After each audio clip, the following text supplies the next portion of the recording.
Hello, নমস্কার। আমি advocate Kumar, ল simplified চ্যানেলে আপনাকে স্বাগত জানাই। দেখুন, আজকের আলোচনাটা হচ্ছে মানসিক স্বাস্থ্য। এই শব্দ দুটি আমাদের সমাজে এখনও অনেকের কাছে ভয়, লজ্জা আর ভুল ধারণার প্রতীক।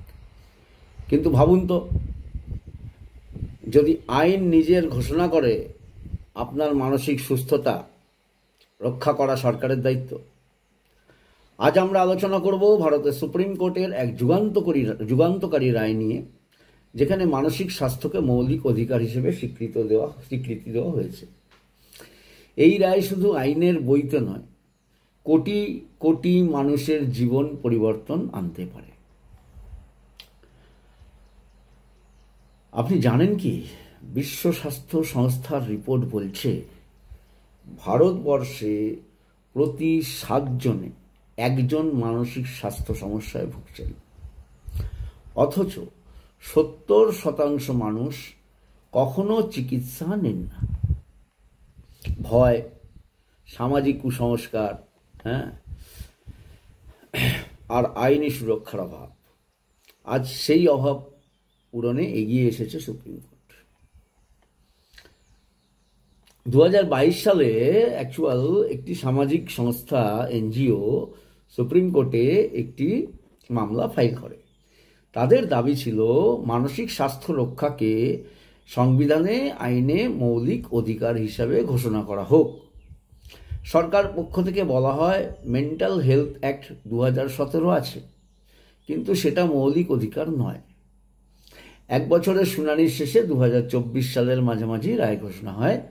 সুপ্রিম কোর্ট পরিষ্কারভাবে বলেছে সংবিধানের 21 অনুচ্ছেদ জীবন ও ব্যক্তিগত স্বাধীনতার অধিকার, এর মধ্যে মানসিক স্বাস্থ্যের সুরক্ষা সরাসরি অন্তর্ভুক্ত।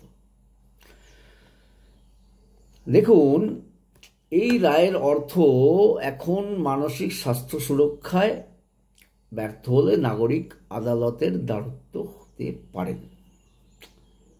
এখন যদি মানসিক স্বাস্থ্য সুরক্ষায় কেউ ব্যর্থ হন, সেক্ষেত্রে উনি আদালতের দ্বারস্থ হতে পারেন। সরকারের দায়িত্ব কি? সরকারের দায়িত্ব হওয়া উচিত বিনামূল্যে বা সাশ্রয়ী মানসিক স্বাস্থ্য সেবা প্রদান, পর্যাপ্ত ডাক্তার, থেরাপিস্ট, হসপিটাল পরিকাঠামো নিশ্চিত করা, মানসিক রোগীদের বিরুদ্ধে বৈষম্য রোধ করা, প্রভাবিত ক্ষেত্র, স্কুল কলেজ বাধ্যতামূলক কাউন্সিল। স্কুল কলেজে এরকম বেশ সমস্যা কিছু হয়, সেগুলো কাউন্সিল হয় না। কিছু ক্ষেত্রে তো কাউন্সিল না করে শাস্তির বিধান দিয়ে দেওয়া হয়। একটুও ভাবে না যে সে বেচারা মানসিক সমস্যার কারণে এই সব কাজকর্ম ঘটাচ্ছে। জেল ও হেফাজতে থাকা বন্দীদের নিয়মিত স্বাস্থ্য পরীক্ষা করা উচিত। এখন দেখুন, ধরুন একজন শিক্ষার্থী পড়াশোনায়, আমি একটু ইলাবোরেট করে ব্যাপারটা বোঝাচ্ছি। ধরুন একজন শিক্ষার্থী, একজন স্টুডেন্ট, সে পড়াশোনার চাপে ডিপ্রেশনে ভুগছে, কিন্তু কলেজে কাউন্সেলিংয়ের সুবিধা নেই। এখন সেই শিক্ষার্থী আদালতে অভিযোগ করতে পারবেন। অথবা ধরুন একজন কর্মচারী মানসিক অসুস্থতার কারণে কিছুদিন কাজ থেকে ছুটি নিলেন, কিন্তু কোম্পানি তাকে অন্যায়ভাবে চাকরি থেকে বাদ দিয়ে দিলেন। তিনি আর টেস্ট দিতে পারছেন না, মানসিকভাবে খুব চাপে আছেন, উনি একটু নিস্তার নিতে চাইলেন। কোম্পানি বলল কাল থেকে আর তোমার আসতে হবে না। তো এই পরিস্থিতিতে এখন আইনি প্রতিকার চাইতে পারবেন। বিষয়টা খুব সিরিয়াস। 2-3টি বাস্তব কেস দেখুন, এরকম প্রচুর কেস আছে। আইনজীবী হিসেবে আমি একটাই কথা বলবো, এই রায় এক ধরনের রাইট টু রিভলিউশনস। কারণ মানসিক স্বাস্থ্য এখন আর বিলাসিতা নয়, এখন প্রয়োজনীয় অধিকার। সরকার ও বেসরকারি প্রতিষ্ঠানে উভয়কেই দায় নিতে হবে। আদালতের তত্ত্বাবধানে সরকারি বাজেটে মানসিক স্বাস্থ্য খাতে বরাদ্দ বাড়াতে হবে। চ্যালেঞ্জ আছে, তবে চ্যালেঞ্জ একটা রয়ে গেছে। কি বলুন তো? পর্যাপ্ত প্রশিক্ষিত থেরাপিস্টের অভাব, গ্রামীণ অঞ্চলে সেবা পৌঁছানো কঠিন, সামাজিক স্কুল কুসংস্কার এখনও শক্তিশালী। এখনও লোকে ভূতে ধরেছে বলে সেই অত্যাচার চালায়, জানেন তো। এখনও গ্রামে গঞ্জে এরকমভাবে লোককে গ্রাম ছাড়া করে দেয়, ওর পেছনে পেতনি পড়েছে। তবু এই রায় কার্যকর প্রয়োগ হলে আগামী 5-10 বছরে এই যে পিকচারগুলো, এই যে সিনারিওগুলো বর্তমানে চলছে, একজনকে ভূতে ধরেছে বলে গাছের সাথে বেঁধে দিয়ে তাকে ধোঁয়া ফোয়া জ্বালিয়ে বিচিত্র সব আমরা দেখতে পাই, এই সমস্ত অন্ধ কুসংস্কার যেগুলো, সেগুলো অনেকটা কন্ট্রোলে আসবে। মানসিক স্বাস্থ্য ইকোসিস্টেম আমরা দেখতে পাব। মানসিক স্বাস্থ্য এখন আপনার মৌলিক অধিকার। এটি শুধু আদালতের রায় নয়, এটি আপনার মর্যাদা, স্বাধীনতা ও সুস্থ জীবনের নিশ্চয়তা। তাই মানসিক স্বাস্থ্য সমস্যায় ভুগলেও ভয় পাবেন না, ভয়কে জয় করুন, কথা বলুন, সাহায্য নিন আর প্রয়োজনে আইনি সহায়তা নিন। এই ভিডিওটি যদি আপনার ভালো লাগে অবশ্যই বন্ধুবান্ধবদের মধ্যে ছড়িয়ে দিন, কারণ ওয়ের সতর্কবার্তা, প্রতি 7 জনে 1 জনের কিন্তু মানসিক সমস্যা আছে এবং প্রতি ক্ষেত্রেই আমরা কিন্তু অবহেলা করি।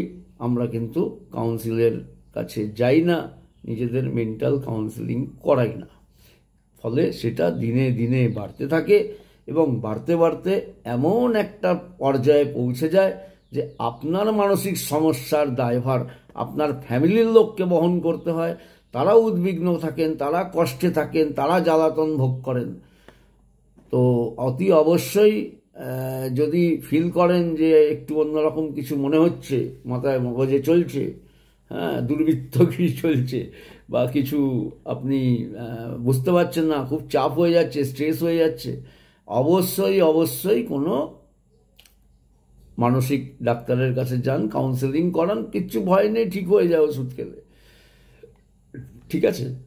তো আজকের এই টপিকটা পেলাম, ভাবলাম আপনাদের সাথে শেয়ার করি।